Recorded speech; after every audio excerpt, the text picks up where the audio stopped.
సంహరించండి.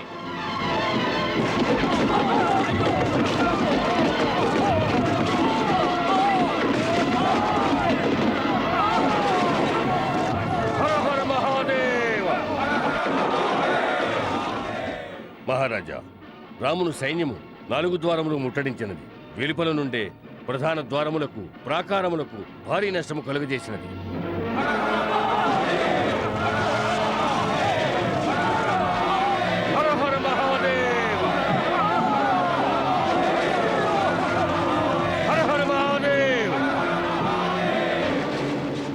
యువరాజు ఇంద్రజిత్తు ఆలోచన ఏమి? వారి ఆలోచన ఏమంటే మనము వెంటనే ద్వారములు తెరుచుకుని శత్రువులపై వెంటనే దాడి జరపాలని.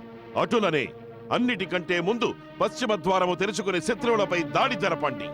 ఎప్పుడైతే శత్రు సైన్యము తమను రక్షించుకోవడానికై వెనకకు మరలుతారో అప్పుడు తూర్పు ద్వారము తెరుచుకుని ప్రహస్తుడు శత్రువులపై విరుచుకు పడతాడు.